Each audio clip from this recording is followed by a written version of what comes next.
Usha Joseph എന്ന യുവതിയുടെ വയറ്റിൽ കത്രിക കുടുങ്ങി എന്ന വാർത്ത പുറത്തു വന്നതിന് ശേഷമാണ് ആരോഗ്യ മേഖലയുമായി ബന്ധപ്പെട്ട വലിയ പ്രതിഷേധങ്ങൾ അലയടിക്കുന്നത്. ആ പ്രതിഷേധത്തിന്റെ ഒരു തുടർച്ച എന്ന നിലയിൽ ആയിരുന്നു കണ്ണൂരിൽ എത്തിയ ആരോഗ്യമന്ത്രിക്ക് നേരെ വലിയ തോതിൽ ഉള്ള പ്രതിഷേധം ഉണ്ടായത്. ആ പ്രതിഷേധം ആണ് ഇപ്പോൾ ചർച്ചാ വിഷയമായി മാറുന്നത്. KSUവിന്റെ ഭാഗത്ത് നിന്ന് ഉണ്ടായത് അക്രമ പ്രതിഷേധം ആണ് എന്ന് പറഞ്ഞു വെക്കുന്ന സാഹചര്യം ഉണ്ടാകുന്നു. ആരോഗ്യമന്ത്രി ചികിത്സ തേടുന്നു.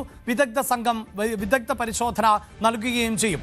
അത്തരം പരിശോധനകൾ എല്ലാവർക്കും നൽകേണ്ട ഉത്തരവാദിത്വം നമ്മുടെ ആരോഗ്യ മേഖലയ്ക്കില്ലേ? മന്ത്രിക്ക് മാത്രം ഈ കഴുത്തിന് വേദന ഉണ്ടാകുമ്പോഴും കൈ പിടിച്ച് തിരിച്ചാലും ഒക്കെ വിദഗ്ധ സംഘം എത്തിയാൽ മതിയോ?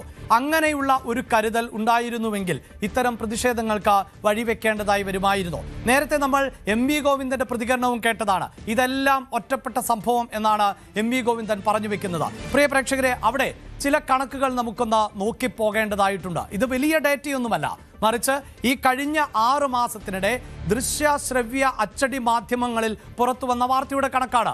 ആ വാർത്ത പ്രേക്ഷകരുമായി പങ്കുവെക്കുമ്പോൾ ഒരു കാര്യം ഉറപ്പിച്ചു പറയുന്നു: നമ്മുടെ ആരോഗ്യ മേഖലയിൽ രാപ്പകൽ ഇല്ലാതെ ആത്മാർത്ഥമായി ജോലി ചെയ്യുന്ന നിരവധിയായ ഡോക്ടർമാർ ഉണ്ട്, നഴ്സുമാരുണ്ട്, മറ്റാരോഗ്യ പ്രവർത്തകർ ഒക്കെയുണ്ട്.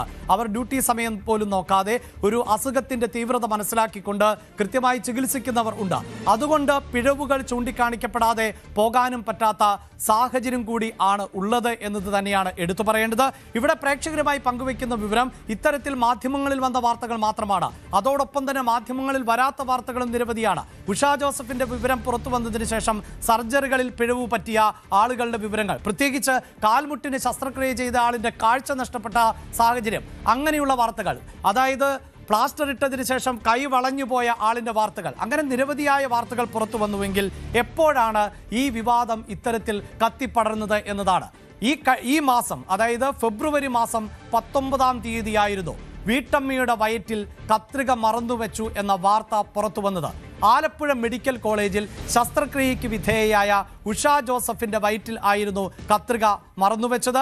ആ ശസ്ത്രക്രിയ നടന്നത് 2021 മെയ് മാസം 5-ാം തീയതി ആയിരുന്നു എന്നതുകൂടിയാണ് എടുത്തു പറയേണ്ടത്. അതിനുശേഷം, അതായത് 5 വർഷക്കാലം ഉഷ ജോസഫിന് അതികഠിനമായ വേദന പലപ്പോഴായി അനുഭവപ്പെട്ടു. അതിനുശേഷം അവർ രക്തസ്രാവത്തിൻ്റെ ബുദ്ധിമുട്ടുകൾ നേരിട്ടു. ഒരു സ്ത്രീയായ അവർക്ക് രക്തസ്രാവം ഉൾപ്പെടെയുള്ള ബുദ്ധിമുട്ടുകൾ എത്രത്തോളം കഠിനമാകും എന്ന് പ്രേക്ഷകർക്ക് ഉദ്ദേശിക്കാവുന്നതേയുള്ളൂ. അതൊരു പിഴവിനെ തുടർന്നായിരുന്നു എന്നതാണ്.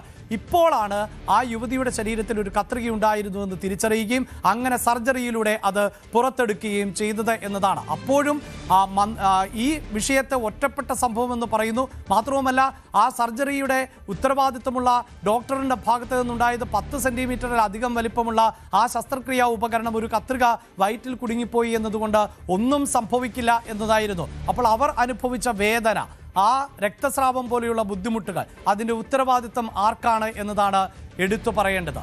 ഇതിനു മുമ്പ്, അതായത് ഈ വിവരം പുറത്തു വരുന്നതിന് മുമ്പ് മറ്റൊരു വലിയ വീഴ്ച തിരുവനന്തപുരത്ത് നിന്ന്, പ്രത്യേകിച്ച് തിരുവനന്തപുരത്തെ നെടുമങ്ങാട് ആശുപത്രിയിൽ നിന്ന്, ജില്ലാ ആശുപത്രിയിൽ നിന്ന് പുറത്തു വന്നിരുന്നു.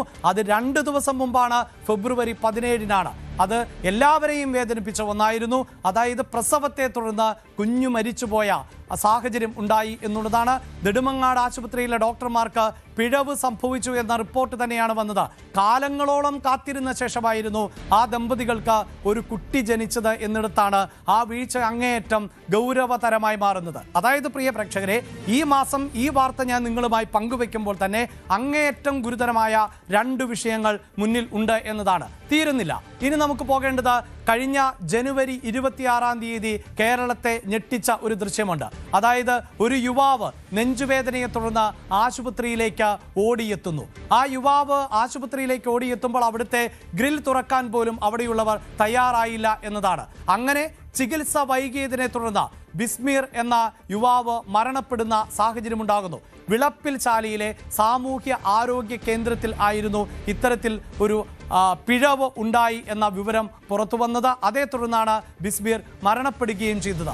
ഇനി നമ്മൾ പോകുന്നത് 2026 ജനുവരി 26-ന് ഉണ്ടായ മറ്റൊരു വീഴ്ചയുമായി ബന്ധപ്പെട്ട വിവരങ്ങളിലേക്കാണ്. അവിടെ എടുത്തു പറയേണ്ടത് ഈ സംഭവം ഉണ്ടാകുന്നത് വയനാട്ടിൽ ആണ് എന്നതാണ്. വയനാട്ടിൽ ഉണ്ടായ ഒരു ചികിത്സാ പിഴവ്, അതും 2026 ജനുവരി മാസത്തിൽ തന്നെ ഉണ്ടായ പിഴവാണ് എന്നതാണ് എടുത്തു പറയേണ്ടത്. അതായത് 2026 ജനുവരി ഉണ്ടായിട്ടുള്ള ആ പിഴവ് എന്നത് യുവതിയുടെ ശരീരത്തിനുള്ളിൽ നിന്ന് തുണിക്കഷ്ണം കണ്ടെടുത്തു എന്നതായിരുന്നു. അതും പ്രസവം കഴിഞ്ഞ യുവതിക്ക് ആ യുവതിയുടെ വയറ്റിൽ നിന്നാണ് ഈ തരത്തിൽ തുണിക്കഷ്ണം കണ്ടെടുത്തത്. അതായത് പ്രസവം കഴിഞ്ഞ് ശസ്ത്രക്രിയയ്ക്ക് വിധേയയായ യുവതിക്ക് അതികഠിനമായ വേദന അനുഭവപ്പെടുന്നു, പഴുപ്പ് പോലെയുള്ള ബുദ്ധിമുട്ടുകൾ അനുഭവപ്പെടുന്നു.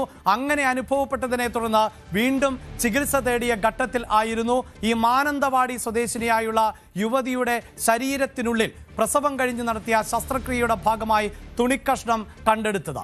ഇനി നമ്മൾ കഴിഞ്ഞ വർഷത്തിലേക്ക് പോകുമ്പോൾ 2025 നവംബർ 7 അതും കേരളത്തെ ഏറെ വേദനിപ്പിച്ച ഒരു സംഭവമായിരുന്നു.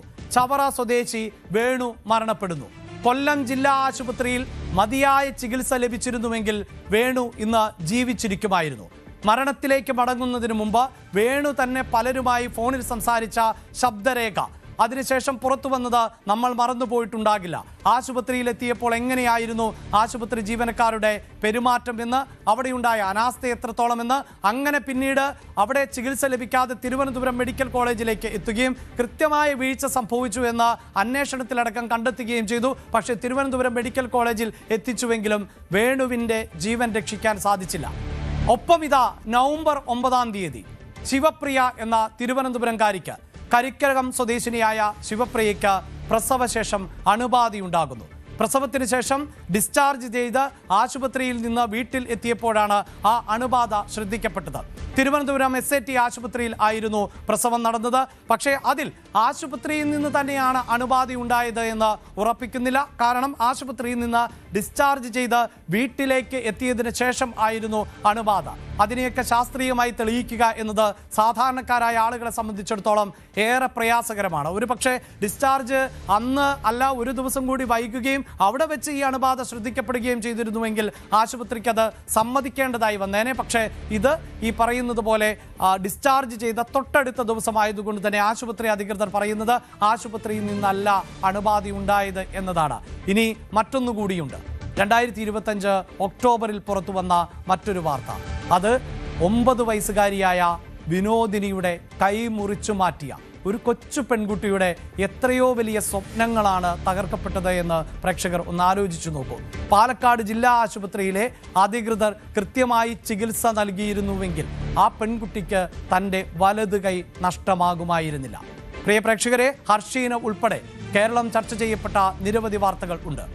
മെഡിക്കൽ കോളേജിൽ കെട്ടിടം തകർന്നു വീണ് സ്ത്രീ മരിച്ച സംഭവമുണ്ട്. നമ്മുടെ ആരോഗ്യ മേഖലയിലെ സിസ്റ്റം തകരാറിൽ ആണ് എന്ന് പറഞ്ഞത് ആ മേഖലയിൽ തന്നെ വർഷങ്ങളായി പ്രവർത്തിക്കുന്ന ആളുകൾ ആണ്. ഒരുപക്ഷെ അല്പസമയം മുമ്പ് നിങ്ങളുമായി പങ്കുവച്ച ആ വിനോദിനിയുടെ അമ്മ ഇപ്പോൾ വീണ ജോർജിന് നേരെ പ്രതിഷേധമുണ്ടായപ്പോൾ കുറിച്ച ഒരു ഫേസ്ബുക്ക് പോസ്റ്റ് ഉണ്ട്.